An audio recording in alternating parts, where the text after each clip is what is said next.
Wardhannapet MLA K R నాగరాజుపై Swaero student union నేతలు అనుచిత వ్యాఖ్యలు చేయడం మానుకోవాలని అసన్పర్తి మండల యువజన కాంగ్రెస్ నాయకులు జట్టి యుగేందర్ అన్నారు.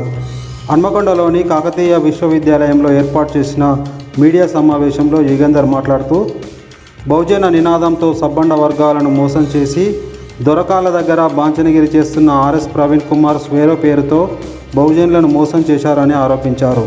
ఆర్ఎస్ ప్రవీణ్ కుమార్ పదవిలో ఉన్నప్పుడు చేసిన అవినీతి అక్రమాలు బయటపడతాయనే భయంతో ముందస్తుగా పదవికి రాజీనామా చేసి రాజకీయాల్లోకి వచ్చారని ఆరోపించారు.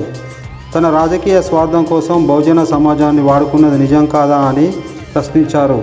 ఆర్ఎస్ ప్రవీణ్ కుమార్ మాయలో బహుజన సమాజం మగ్గవద్దని సూచించారు. వర్ధన్నపేట ఎమ్మెల్యే గారు కేఆర్ నాగరాజు గారి పట్ల స్వేరో మన మారపల్లి మనోజ్ అనుచిత వ్యాఖ్యలు చేయడం జరిగింది. బిడ్డ మనోజ్, గుర్తుపెట్టుకో, నువ్వు ఎమ్మెల్యే గారిని బట్టలిప్పి వర్ధన్నపేటలో తిప్పుతానన్నావు. నిన్ను వర్ధన్నపేట పుర వీధుల్లో బట్టలిప్పి ప్రభ బండ్ల మీద తిప్పే రోజులు వస్తాయి, గుర్తుపెట్టుకో. వర్ధన్నపేట యువజన కాంగ్రెస్లు నాయకులు ప్లస్ ఎన్ఎస్యు నాయకులు, కాంగ్రెస్ నాయకులు నాగరాజు మీద అనుచిత వ్యాఖ్యలు చేస్తే ఊరుకోరు, నాలుక చీరేస్తారు అనే విషయం గుర్తుపెట్టుకొని మాట్లాడు. నువ్వు నీ స్థాయిని మర్చి మాట్లాడకు. నాగరాజు సార్కు ప్రవీణ్ కుమార్ ప్రాణభిక్ష పెట్టిండని అంటున్నావు. ప్రవీణ్ కుమార్కు మరి ఎంతమంది ప్రాణభిక్ష పెట్టిల్లో నువ్వు చెప్పాలి. ఈయన పదవులు పైరవీలు చేసి పైసలు పెట్టి తెచ్చుకున్నాడని అంటున్నావు. మరి పైరవీలు చేసి పదవులకు పైసలు ప్రమోషన్లు తెచ్చుకుంటే మరి కేసీఆర్ డబ్బులు తీసుకొని ప్రమోషన్లు ఇచ్చిందా, అది కూడా నువ్వు చెప్పాల్సిన అవసరం ఉన్నది.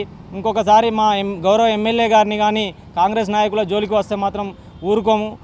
మా నాయకుడు నిబద్ధతతోటి అంచెలంచెలుగా ఎదిగి ఎమ్మెల్యే స్థాయికి ఎదిగిన వ్యక్తి, రాజ్యాంగబద్ధంగా అంబేద్కర్ అందించిన సంక్షేమ పథకాలను మాకు అందిస్తున్నాడు. ఆయన అంబేద్కర్ ప్రవేశపెట్టిన రిజర్వేషన్లను ఉపయోగించుకొని పదవికి వచ్చిన వ్యక్తి.